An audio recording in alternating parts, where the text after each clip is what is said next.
Hi, I'm Andrea Bird. I'm an intuitive guide and energy psychologist, and I specialize in helping incredible women to transform feelings of anxiety, overwhelm, dark night of the soul, and guide them towards their incredible potential to remember and reclaim their amazing, powerful self. And so I just feeling today that I really wanted to share my story to inspire others with hope. Because 20 years ago, I was a very different person to the one I am now. I had been taught to work hard, to try to be the good girl, to strive.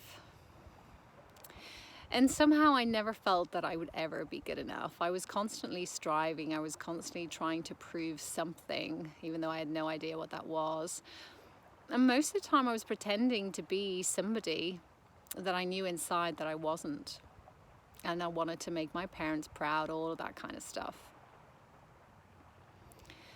And my feelings had kind of started pretty much in my youth, really, kind of age 7 when I'd moved countries, moved to Ireland from a very young age. And that constant what if, that trying to blend in, the mind chatter, the constant questioning of myself and having to hide myself and who I truly, truly was. And it really manifested more and more in my late 20s when I was working very long hours. I was dedicated to the job that I was doing, which was really classed as the best job in the bank, and which I felt so honored to do. And yet I felt a constant pressure to be the person who deserved that job. And so at some point something had to give.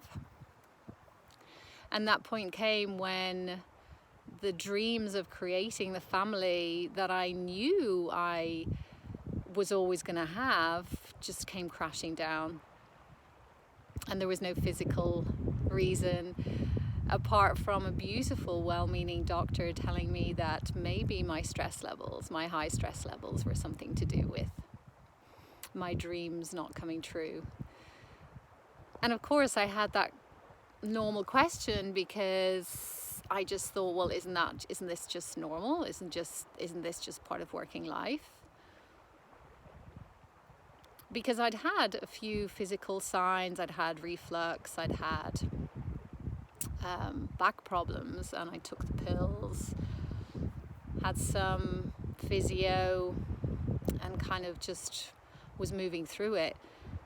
But at this point there was no just taking pills to move through this.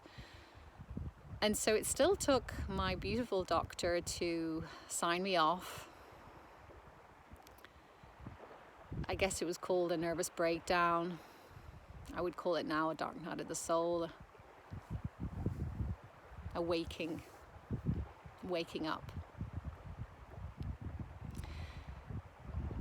And so for so long I had been avoiding this black hole that had always kind of doomed, or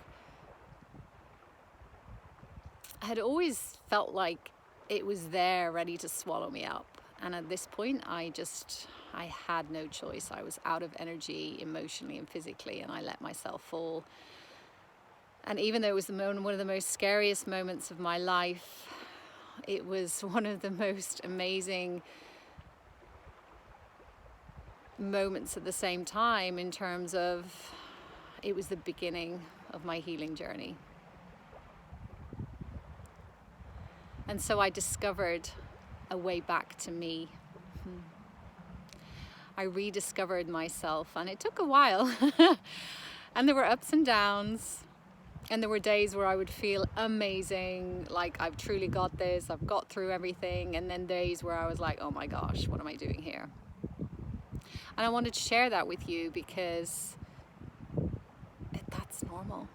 It's life. We're not living on a mountaintop. We're not living on a mountaintop, particularly in these times. So if you're feeling that way, I send so much compassion your way, and I invite you to show yourself the compassion that you would show to somebody else in that situation. Because at the time I felt judged. I felt that I had somehow let my parents down by not making the cut, if you like. Those feelings still crept in. And so long story short, I discovered energy.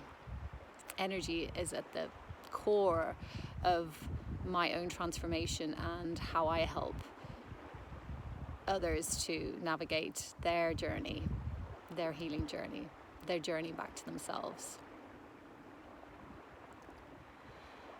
And so it started with Reiki, reflexology, acupuncture, yoga, Pilates, just exercise, just being in nature, getting back on my bike.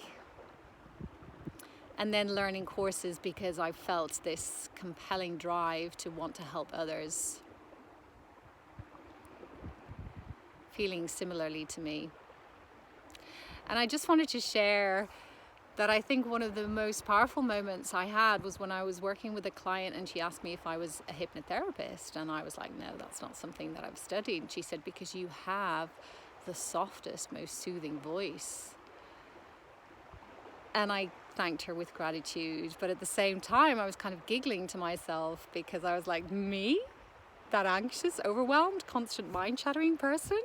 Having like a soothing voice?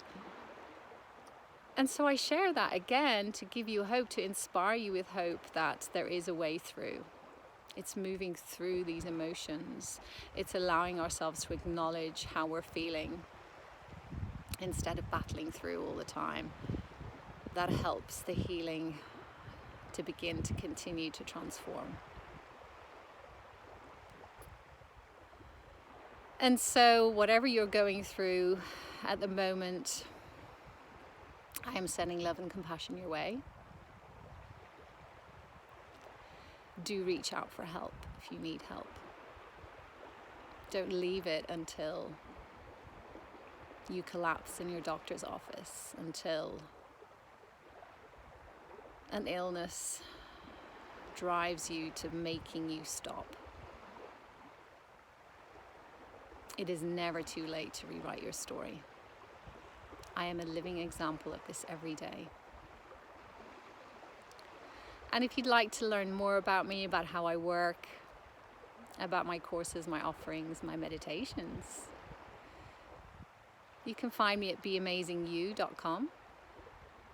That's the letter B, amazing, letter U.com. Something I thought of years ago, it still fits. I'm on Instagram too. I do Insta Lives every Wednesday at 11 o'clock at the moment. And you'll also find some of my meditations on YouTube. If you want to work one-to-one with me, just get in touch. And for now, as the tide comes in and I need to move, I am sending love and compassion your way. I just wanted to share that I can see an amazing, bright future ahead of us, for us all.